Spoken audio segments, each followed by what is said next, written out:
आज हम एक बंदर और मगरमच्छ की कहानी सुनेंगे। चलो शुरू करते हैं कहानी। एक्साइटेड हो सब? हाँ, एक नदी के किनारे में एक जामुन का पेड़ था और उस पर एक बंदर रहता था। आप सबने कहानी सुनी होगी, चलो फिर से सुन लेते हैं।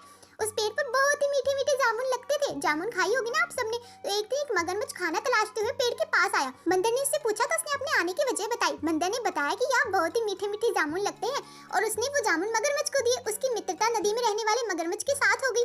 वह बंदर उस मगरमच्छ को रोज खाने के लिए जामुन देता रहता था। एक दिन उस मगरमच्छ ने कुछ जामुन अपनी पत्नी को भी खिलाए। स्वादिष्ट जामुन खाने के बाद मगरमच्छ की पत्नी ने सोचा कि रोजाना ऐसे मीठे फल खाने वाले का दिल भी तो कितना मीठा होगा। उसने अपने पति से कहा कि उसे उस बंदर का दिल चाहिए और वह इसी जिद पर अड़ गई। उसने अपनी बीमारी का बहाना बनाया और कहा जब तक उसे बंदर का कलेजा नहीं मिलेगा वो खाना नहीं खाएगी और वे बीमार ही रहेगी। पत्नी की इज्जत से मजबूर हुए मगरमच्छ ने एक चाल चली और बंदर से कहा कि उसकी भाभी उससे मिलना चाहती है।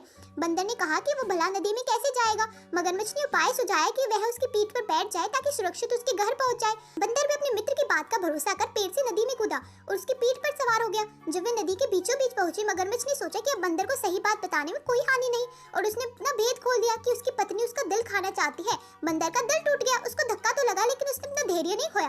बंदर तपाक से बोला, ओ मेरे मित्र, तुमने यह बात मुझे पहले क्यों नहीं बताई? क्योंकि मैंने तो अपना दिल जामुन के पेड़ में संभाल कर रखा है। अब जल्दी से मुझे वापस नदी के किनारे ले चलो ताकि मैं अपना दिल लाकर अपनी भाभी को उपहार में देकर उसे खुश कर सकूं।